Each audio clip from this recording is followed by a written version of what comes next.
안녕하세요. 저는 삼성생명에서 20년을 근무했고요. 퇴사한 지 한 1년 6개월 정도 된 파이어족이라고 할 수 있는데 최영민이라고 합니다. 이번에 한국에서 부자 되는 가장 빠른 길이라는 책을 냈고요. 현재는 상명대 경영공학과 특임 교수로도 활동하고 있습니다. 사연을 토대로 노후 생활의 주식에 대해서 조금 더 알아볼 건데 한번 제가 읽어드릴게요. 안녕하세요. 저는 대기업에서 33년간 평생을 바쳐 일하다가 퇴직한 60대 은퇴자입니다. 퇴직할 무렵 자녀들 결혼 자금을 챙겨주기 위해 어쩔 수 없이 퇴직금을 일시금으로 수령했습니다. 모아둔 돈에서 아이들 줄 거 다 떼어주고 나니 제 손에 남은 것은 순수 현금 네. 5억 원. 이 돈을 어떻게 해야 하나 고민하던 중 유튜브에서 아주 달콤한 이야기를 접하게 되었습니다. 아무것도 안 해도 매달 최소 12%에서 많게는 50%까지 배당이 나오는 미국 월배당 ETF가 예, 예. 있다는 것이었습니다. 증권사 직원 역시 저를 안심시키며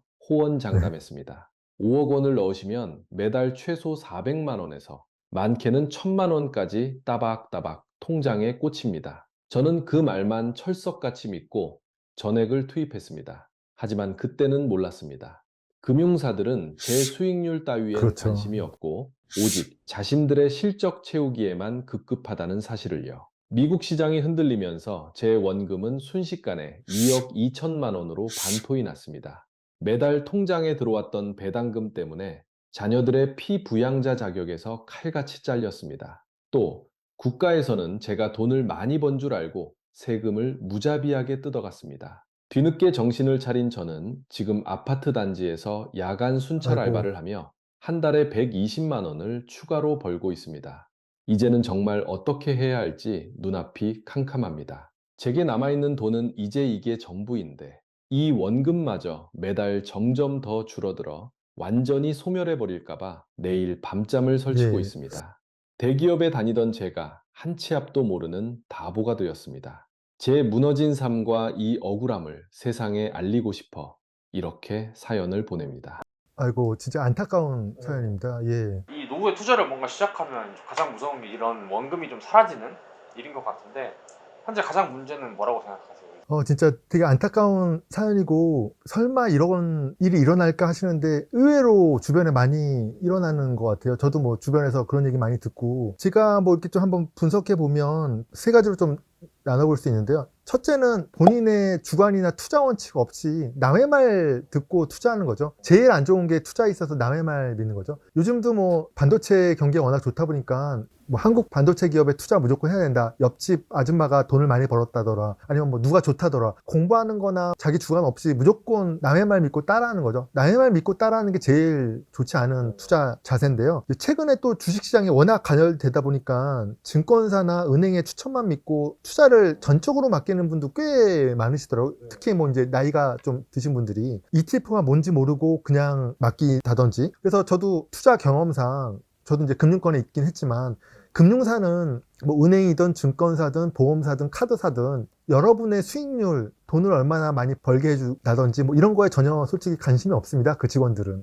오직 그들의 뭐 판매 실적, 수수료, 얼마나 고가를, 평가를 잘 받느냐 뭐 이런 거에 급급하지 내가 얼마나 수익률을 많이 벌 수 있을까 이런 거에 솔직하게 관심 없거든요. 저도 뭐 금융사 직원이었지만 과거 파생 상품인 ELS 상품이라고 있었잖아요. 그것도 뭐 몇 년 전, 몇 개월 전에 홍콩 지수가 크게 하락하면서 뭐 반토막이 나고 그래서 뭐 소송도 걸리고 또 특히 문제가 됐던 게 ELS 상품, 어떻게 보면 파생 상품은 되게 위험한 상품인데 고령층한테 판매가 돼서 많이 문제가 됐습니다. 원래는 그렇게 고령층한테 판매하면 안 되는데 저도 뭐 어떻게 보면 좀 이해가 가는 게 은행 직원들도 증권사 직원들도 판매하면 안 된다는 게 머릿속에 아마 있었을 텐데 내가 이걸 판매해야지 고가 평가도 많이 받고 회사의 수수료 이익을 많이 안겨주기 때문에 이 지금 앞에 있는 고객이 손해를 볼 가능성이 좀 있을 수 있지만 우선은 나부터 좀 살고 봐야 된다. 이렇게 하고 파는 경우가 슬픈 현실이지만 솔직히 많거든요. 그래서 그런 판매한 사례가 많기 때문에 이 수익률은 높다. 무조건 믿고 뭐 상품 설명도 제대로 읽지도 않고 그냥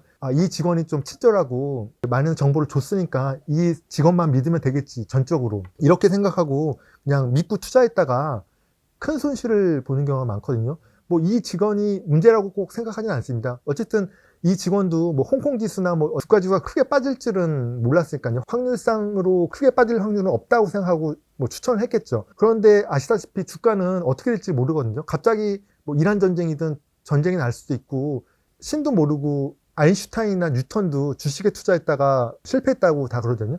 그런 천재들도 실패하거든요. 그러니까 전문가들도 못 맞추고, 뭐 하물며 그런 증권사 은행 직원이 뭘 그렇게 정확하게 알겠어요? 그래서 남의 말 믿고 하는 건 절대 안 되고요. 본인이 좀 공부하고 하셔야 되는데, 공부를 못했고 준비가 안 됐다고 하시면 그냥 안정적인 자산에 가급적 투자하는 게 좋고요. 두 번째 문제는 원금이 이제 깎였다는 건데요. 원금이 무너졌다는 건데, 특히 60대 이후에는 앞으로 투자할 기간이 적기 때문에 원금을 크게 잃지 않으면서 안정적인 투자가 필요합니다. 왜냐하면 원금을 크게 잃으면 회복할 시간이 그만큼 부족하거든요. 그래서 젊은 투자자보다는 원금 보장을 훨씬 우선시해야 되는데, 뭐 예를 들어 그 주식에 있어서 음의 복리 효과라는 이론이 있습니다. 음의 복리 효과. 뜻이 뭐냐면, 주식이 이제 반토막 날 경우에는 원금으로 회복하기 위해서는 50%가 아니라 100% 올라야지 원금이 되거든요. 그만큼의 100%의 상승이 필요하거든요. 그 하락뿐만이 아니라 하락한 것 이상의 그 주가 상승이 있어야 됩니다. 예를 들어 어제 뭐 테슬라가 10% 하락했으면 오늘 10%만 상승하면 본전 아니냐 생각하는데, 정확하게 뭐 11%가 올라야 되거든요. 그러니까 10%만 오르면 안 되고 뭐 11.1% 이런 식으로 더 올라야 되기 때문에 주가가 빠지면 그만큼 어렵습니다. 그래서 예를 들어 뭐 80% 만약 주가가 하락했다 하면 무려 400%가 상승해야지 본전이거든요. 그나마. 그러니까 그만큼 50% 반토막 이상 하락하면 원금을 회복하는데 어렵습니다. 그래서 원금이 무너졌다는 점이고요. 마지막으로 이제 세금과 건강보험료도 미리 좀 고려했어야 되는데, 그걸 전혀 생각하지 못하셨다는 게 좀 아쉽습니다. 투자에서는 이제 수익률만큼이나 이제 세금이나 뭐 건강보험료 이런 부분도 중요한데요. 특히 이제 배당소득이나 이자소득도 많이 늘어나게 되면 금융소득 종합과세 대상이 될 수 있고, 건강보험료도 좀 늘어날 수 있기 때문에 투자하기 전에 이제 세금 설계도 미리미리 좀 한번 챙겼어야 했습니다. 정리하면은 첫 번째, 다른 사람 말만 믿고 하면 투자한 거고요. 두 번째는 이제 원금이 너무 무너질 때까지 계속 좀 방치했던 거고, 세 번째는 세금 설계도 투자하기 전에 필수적으로 했어야 되는데, 세금을 전혀 생각하지 않고 배당금만 많이 받으면 좋겠다, 이렇게 하신 게 페인인 것 같습니다. 그럼 이제 뭐 이분도 그렇고 이제 다른 뭐 이제 은퇴 후에 소중한 노후 자금으로 맡기시는 분들에게 좀 조언을 해주신다면 어떤 게 있을까요? 제가 보면 남의 말만 믿고 투자한 건데, 조언을 해드리면 금융은 이제 남한테 맡기는 순간 휘둘리게 되죠. 그러니까 스스로 이제 공부하고 직접 한 주, 두 주라도 꼭 투자를 해보시고, ETF든 뭐 주식이든 한 주 투자하는 건 그렇게 큰 돈이 많이 들지 않잖아요. 특히 ETF 같은 경우는 뭐 10,000원, 20,000원이라도 살 수 있는데 한 주에. 내가 그리고 결정해야 됩니다. 최종 결정은 내가 해야 되죠. 꼼꼼히 보고. 남 따라서 투자하거나 남의 말 믿고 하게 되면 꼭 페인이 됩니다. 그럼 남의 말 믿고 하면 잘못되면 그 직원 탓이나 뭐 지인 탓할 수는 없잖아요. 내가 투자하면 그냥 내가 오롯이 책임을 받아들이면 되는데, 그럼 후회도 별로 없죠. 은행 창구나 뭐 그 증권사 창구 직원 말만 믿고 하면 그 돈은 그냥 그들의 실적을 채우는데 돈이 쓰이게 되는 거죠. 그 직원들도 이제 수익률이 가급적이면 높은 걸 또 추천하게 되고, 가급적이면 객관적으로 안 보고 본인 회사의 상품을 추천하게 되겠죠. 팔은 안으로 굽는다고. 그리고 두 번째는 이제 원금이 무너졌다는 게 문제였는데, 그거에 대한 이제 조언은 손실이 커질수록 회복은 그만큼 더 어려워지기 때문에 가격 변동성이 큰 개별 주식보다는, 주식을 만약 한다고 하시면 가급적 이제 우량주, 대형 우량주에 투자하면 그래도 반토막이 나거나 뭐 그럴 정도로 크게 떨어지진 않잖아요. 코스닥 잡주 이런 거에 하는 것보다 코스피 안정적인 우량주, 뭐 SK하이닉스든 뭐 현대차든 뭐 그런 우량주에 하시면 되고요. 누구나 다 아는. 나아가서는 분산 투자가 된 ETF에 투자하는 게 제일 안정적입니다. 뭐 하루에 뭐 심하면 SK하이닉스 같은 경우도 15%씩 빠지긴 하는데, 뭐 ETF 같은 경우는 많이 빠져도 1%, 2%, 심해도 2%, 3%거든요. 오를 때 뭐 2%, 3%밖에 오르지는 않지만 장기적으로는 우상향합니다. 떨어질 때는 적게 떨어지기 때문에 뭐 멘탈 붕괴도 없거든요. 그리고 세금 설계를 해야 되는 건데, 배당소득세가 2천만 원 넘으면 세금 폭탄 받는 거 아니냐, 이렇게 생각하시는 건데, 자세히 보시면 연간 배당금이 2천만 원은 인당 기준이거든요. 그러니까 인당 연 2천만 원까지는 추가적인 종합소득세 합산이 안 됩니다. 그러니까는 본인 그리고 이제 배우자 계좌에 따로 분리해서 하면 총 나랑 배우자 계좌 합해서 1년에 4천만 원, 1년에 4천만 원이면 월 332만 원이거든요, 배당금. 그 배당금까지는 종합소득세 합산되지 않고 배당금을 받을 수 있기 때문에 내 계좌, 배우자 계좌뿐만 아니라 뭐 자녀 계좌로 분리하든지 이렇게 가족 간에 분산하면 됩니다, 계좌를. 그럼 배당금을 좀 더 많이 받을 수 있고요. 추가적인 세금 없이. 그래서 실제 제가 세금을 계산해 봤는데 만약 다른 근로소득이나 사업소득 이런 이자 배당소득 없이 순수하게 뭐 월배당 ETF 배당소득만 있는 경우에는 인당으로 해서 5천만 원, 연 5천만 원까지는 배당소득세 외에는 추가적으로 세금이 없습니다. 배당소득세는 미국 ETF나 주식 같은 경우는 15%가 빼고 주식 계좌에 배당금이 들어오고요. 우리나라 같은 경우는 15.4%인데요. 배당소득세 외에는 추가적으로 뭐 종합소득세 합산되거나 추가적으로 세금 내는 건 없거든요. 연 5천만 원까지는 예, 배당소득세 외에 제가 계산해 보니까. 예. 그래서 결론적으로는 본인이 스스로 공부해서 남의 말에 휘둘리지 않도록 스스로 공부하시고요. 두 번째는 개별 종목 같은 거는 손실이 커지는 만큼 회복도 어려워지니까 가급적이면 분산 투자든 ETF 투자를 하시는 게 좋고요. 마지막으로는 배당 소득세, 배당금 받는데 연 2천만 원 넘으면 추가로 세금 많이 내지 않냐 하는데 와이프 계좌, 제 계좌 그리고 자녀 계좌로 분산하면 배당금을 종합소득세 합산 없이 더 많이 받을 수 있다 이렇게 생각하시면 될 것 같아요. 요즘 주위에 많은 요즘 은퇴자나 투자자들이 후회하는 게 있다면 어떤 걸까요? 가장 많이 후회하는 거는 저희 아버지도 마찬가지인데 회사만 믿고 회사가 내 인생을 책임져 줄 거라고 우리 부모님 세대는 많이 생각했죠. 뭐 복지도 좋고 학자금도 주고 하니까 뭐 나갈 때도 퇴직금도 많이 주고 희망퇴직금 많이 주고 직장도 알아봐 주겠죠. 뭐 이런 안이한 생각에 회사만 믿고 노후를 준비 안 한 거죠. 저희 아버지께서도 이제 회사에 뭐 임원이 되고자 성공하고자 주말 가릴 거 없이 야근도 하시고 저희랑 놀러 가지 않고 회사에 그냥 올인하셨습니다. 예, 모든 아버지들이 그러셨죠. 근데 결국에 남는 건 없으시더라고요. 건강만 나쁘시신 거죠. 그래서 차라리 그 아버지 친구분 같은 경우는 이제 회사에 잘리지 않을 정도만 대략적으로 그냥 일하자. 그러면서 부동산 투자로 알아보러 가시고 땅 보러 가시고 주말에 이런 분들이 오히려 지금 큰 부자가 되셨더라고요. 그래서 저희 아버지는 그때 그런 친구분에 대해서 왜 회사에 충성해야지 부동산이나 보러 가냐 이렇게 한심하게 봤는데 그 분들이 지금 훨씬 부자가 됐고 여유로운 생활을 하고 있잖아요. 저희 아버지도 나도 그때 차라리 그런 부동산에 관심을 갖고 회사는 좀 덜 신경을 쓰고 이렇게 할 걸 많이 이렇게 후회하시더라고요. 저희 아버지도 이제 조금만 더 일찍 뭐 부동산이든 주식이든 투자에 관심을 가질 걸 그랬다 이렇게 자주 말씀을 하십니다. 여러분께서도 그렇게 좀 후회를 하시는 분도 많을 거예요. 저도 좀 마찬가지고요. 저희 아버지께서도 어떻게 보면 뭐 예상된 게 아니고 갑작스럽게 자의반 타의반으로 회사에 나오시게 됐는데 저도 뭐 그때 나오신 날이 좀 생생히 기억하는데 박스 하나 가지고 퇴근하시면서 제가 이제 집에 오니까 이제 소파에 이렇게 허탈하게 앉아 계시더라고요. 그래서 나 나왔다 이렇게 말씀하시더라고요. 그 이후에는 이제 하루하루 삶이 좀 고충이셨다고 그러더라고요. 아버지는 이제 아침에 눈 떠서 갈 데가 없으니까 뭐 계속 집에서 텔레비 보시다고 하셨는데 그것도 하루 이틀이잖아요. 그러니까 되게 답답해 하시더라고요. 그래서 맨날 답답해 미치겠다, 죽겠다 뭐 이렇게 말씀하시던 게 뭐 생생하게 기억이 나거든요. 그러니까 은퇴 후에 어떻게 살아야 할 거다 뭐 이런 삶을 생각을 전혀 안 하셨잖아요. 그냥 회사에만 뭐 기계적으로 다니셨고 했는데 막상 눈 뜨고 갈 데가 없으니까 허탈하신 거죠. 그러니까 돈을 준비하는 것도 뭐 풍족하게 준비하는 것도 중요하긴 하지만 이제 은퇴 후에 무엇을 할지 그래서 미리 나는 취미생활 뭐 골프든 테니스든 그런 취미생활 좀 가져서 은퇴 후에도 시간을 보낼 수 있는 거를 준비하는 게 중요한 것 같고요. 취미생활도 중요하지만 나와서 나는 봉사활동에 좀 주력하겠다 아니면 뭐 내가 좋아하는 일 좀 하겠다 뭐 돈은 안 되겠지만 이런 목표가 좀 명확하게 있어야지 또 제2의 인생을 설계할 수 있는 것 같아요. 그게 중요한 것 같습니다. 이제 노후에 가장 중요한 건 어떤 거라 생각하세요? 노후에 있어서 기본적인 생활비에 대해서 걱정하지 않을 만큼의 이제 현금 흐름을 구축하는 게 제일 중요할 것 같고요. 그러니까 월급을 대체할 수 있는 내가 일하지 않아도 그냥 숨만 쉬어도 월 적으면 한 2, 300 아니면 뭐 3, 400이라도 들어올 수 있는 현금 흐름을 파이프라인을 구축하는 게 중요하고요. 그리고 은퇴하고 나면 하루에 많은 남는 시간들을 뭘 할지 그냥 가만히 넋놓고 그냥 TV만 보고 하루 종일 그냥 술만 먹고 이렇게 있을 수는 없잖아요. 예, 뭐 음료수만 먹고 이렇게 놀고 있을 수는 없잖아요. 목표가 있어야 되고 앞으로 나는 은퇴 후에 뭘 하겠다. 뭐 봉사활동을 하든 내가 원하는 일을 한번 시작해 보겠다. 회사 다닐 때는 못했던 내가 마음속에 하고 싶었던 일들이 있었을 거 아니에요. 예, 어쩔 수 없이 그냥 생계를 위해서 회사를 다녔지만 내가 하고 싶은 일은 꼭 있었을 겁니다. 마음속에 담았던.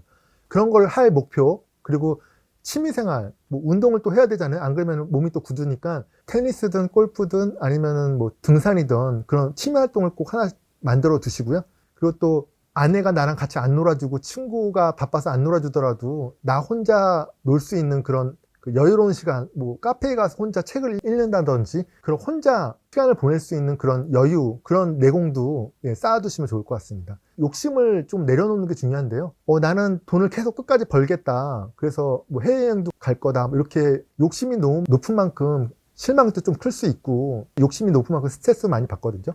그냥 맘 편한 인생이 제일 중요하다 봅니다. 크게 돈을 안 벌고 뭐 크게 사치는 안 하더라도 그냥 먹고 싶은 거 조금 먹을 수 있고 굳이 뭐 회사에서 일하지 않아도 뭐 노동을 하지 않아도 뭐 소소하게 좀 현금 흐름이 있어서 내가 뭐 일하고 싶을 때 일하고 먹고 싶을 때 먹고 놀러 가고 싶을 때 놀고 이게 제일 마음 편한 일인 것 같아요. 그래서 비교를 멈추고 누구는 뭐 임원으로서 또 열심히 일하고 있고 또 취업을 했다더라 뭐 해외여행 맨날 간다더라 이런 것도 부러워하거나 괜히 속상해하지 마시고 비교를 내려놓으시고 그냥 내가 당당하면 되거든요. 자신이 원하는 삶을 그냥 사시면 될 것 같습니다. 그러면 그냥 행복하거든요. 뭐 부자가 된다고 해서 꼭 행복한 건 아니고 그냥 내 마음이 편하고 내가 그냥 원하는 삶이면 뭐 노후에도 계속 행복하게 지낼 수 있다고 봅니다. 이제 마지막으로 조언 한마디 해주신다면. 뭐 모든 게 다 마찬가지인 것 같아요. 공부든 취업이든 자기 하고 싶은 거 취미생활, 목표든 모든 걸 다 공부를 해야 되죠. 경험도 해야 되고 좀 나름 공부를 하는 게 되게 중요한 것 같습니다. 그래서 노후 준비도 투자 공부에서 시작하거든요. 나는 주식은 뭐 도박이다. 신경 안 써. 회사만 열심히 다녀서 그냥 승진하고 연봉 높게 받으면 된다. 그게 다다. 좀 안이하게 생각할 수 있는데요. 투자 공부 하셔야 됩니다. 결코 이렇게 가벼운 그런 행동이 아니에요. 회사에서 이제 본업에 충실한 것도 물론 좋습니다. 전문가가 되는 것도 중요하죠. 프로가 되는 거. 근데 부동산과 주식, 세금, 뭐 채권 이런 거에도 좀 관심을 가져서 자산 관리에 일찍부터 관심을 가지고 꾸준히 이제 공부를 해서 장기적으로 투자를 해서 결실을 보는 것도 되게 중요하거든요. 결국 가장 큰 자산은 얼마나 앞으로 투자할 자산이 있느냐, 시간이 있느냐 중요하거든요. 그래서 젊을 때부터 가급적 빨리 투자 공부를 하는 게 중요한 것 같고요. 저희 선배들보다는 한 7년에서 한 10년 정도 되게 일찍 나왔는데요. 저도 나오기 전에 되게 두려움이 되게 많았습니다. 와이프의 반대도 많았고요. 그래서 뭐 사표를 내는 순간까지도 계속 고민하고 이 사표를 내는 순간 모든 게 끝나버리는 거 아니냐. 내 지위도 떨어지고 내 인생을 끝나는 거 아니냐. 뭐 이런 극단적인 뭐 이런 무서움 뭐 이런 것도 많이 있었죠. 여러분도 두려움이 많으실 것 같아요. 저는 뭐 4년 전부터 미리 준비를 많이 했고 공부도 많이 했고 앞으로 뭘 할 것이냐 이런 거 계획을 많이 했기 때문에요. 그렇게 두려움은 없었는데요. 아무튼 여러분께서 너무 두려워하지 말라는 말씀을 좀 하고 싶어요. 다 나와도 살 길은 다 있습니다. 그래서 은퇴나 퇴사를 한다고 해서 인생이 끝나거나 큰일 나는 게 전혀 아니거든요. 그리고 또 욕심을 내려놓는 만큼 평화가 또 옵니다. 욕심을 내려놓는 만큼 충분하게 새로운 삶을 살 수 있습니다. 또 하나는 뭐 돈도 중요하지만 은퇴 후에 어떻게 살 것인가도 되게 중요한 것 같아요. 저도 뭐 파이어족으로서 작년 1월 1일부터 이제 파이어족이 됐는데 처음 한 달, 두 달 동안은 뭐 넷플릭스도 보고 낮잠 자고 이제 유유자적하면서 좋았는데 한 두 달 되면 잠자는 것도 낮잠 자는 것도 이제 머리 아프고 하루 이틀이고 뭐 그렇잖아요. 그러니까 뭔가 좀 일을 해야 됩니다. 그 은퇴하면 이제 돈이 부족한 것도 문제지만 예상보다 뭐 훨씬 많은 자유 시간이 있거든요. 그러니까 회사 다닐 때는 출퇴근 시간까지 합쳐서 매일 이제 10시간을 회사에 묶여 있어서 뭐 시간도 잘 가죠. 열심히 일하다가 어느새 퇴근하고 집에서 씻고 뭐 텔레비 조금 보고 뭐 밥 먹고 하면 또 다음날 출근하고 뭐 금요일 되면 이제 기분 좋게 주말 생각에 또 기분 좋고 주말에 좀 대충 어디 이제 뭐 결혼식 가고 아이랑 어디 놀러 가고 이렇게 하면 또 금방 어울릴 되잖아요. 그렇게 하다 보면 뭐 하루 이틀, 한 달이 되고 1년이 되고 어느새 추워지고 다음 해가 되고 나이는 먹고 시간은 가죠. 근데 하루하루 이제 시간이 많아지면 10시간이 오로지 4시간이잖아요. 시간은 안 가고 오늘은 뭐 하면서 지내야 될까 눈 떠서 그렇게 좀 당황스러울 수 있습니다. 많은 시간을 어떻게 해야 될지 몰라서. 그래서 미리미리 이제 은퇴 후에 어떤 생활을 할지 계획을 세우는 게 되게 중요하다고 보고요. 저도 그렇지만 이제 내 자녀가 내 노후를 책임져 줘야 된다. 아니면 나라가 우리들의 노후를 책임져야 된다. 이렇게 생각하시면 안 되죠. 그 기대는 일찌감치 내려놓으셔야 됩니다. 내 인생, 내 노후는 내가 오로지 책임질 수 있거든요. 자녀도 책임질 수 없습니다. 제 와이프도 책임질 수 없어요. 내가 준비해야 됩니다. 그래야지 이제 경제적으로, 심리적으로도 이제 자유롭고요. 자녀에게도 부담을 주지 않습니다. 자녀도 어떻게 보면 살기 바쁘잖아요. 근데 자녀한테 또 짐을 주면 많은 돈을 뭐 유산을 주거나 증여해 주지 않으면 자녀도 살기 바쁜데 저의 짐까지 올려두는 거는 좋지 않잖아요. 저희 부모가 나한테 짐을 짊어주는 것도 저한테도 부담이 되듯이, 그래서 자녀에게 부담을 주지 않기 위해서는 내 노후는 내가 책임지고 미리미리 준비하는 게 좋다고 봅니다. 그리고 이제 마지막으로, 과거에 나는 뭐 임원이었다, 사장이었다, 뭐 임원이었는데 이런 일을 해? 남들 보기에 창피하다, 이런 거 전혀 생각하지 마시고요. 과거의 직함과 성공에 얽매이거나 뭐 머물리지 않으셨으면 좋겠어요. 은퇴와 함께 그 명함은 이제 내려놓고요. 앞으로 삶은 또 새로운 삶이니까, 새로운 나니까 다시 스스로 내 삶을 설계하시면 됩니다. 100세 시대라고 했으니까 반은 그렇게 살았지만, 직장으로 살았지만 나머지 반은 제2의 나로 다른 삶을 산다고 이렇게 생각하시면 되거든요. 이제 은퇴는 끝이 아니라 이제 새로운 시작입니다. 과거의 나를 붙잡기보다는 앞으로의 나를 천천히 만들어간다는 마음가짐을 마음 편하게 이제 만들어가는 것이 이제 가장 중요하다고 생각하고 있습니다. 그래서 여러분께서도 뭐 은퇴, 퇴사 너무 어렵게 생각하지 마시고요. 두려움 갖지 마시고 3, 4년 미리 차근차근히 이제 준비하시면 좋은 결과 만들 수 있을 거라고 생각합니다. 네, 감사합니다.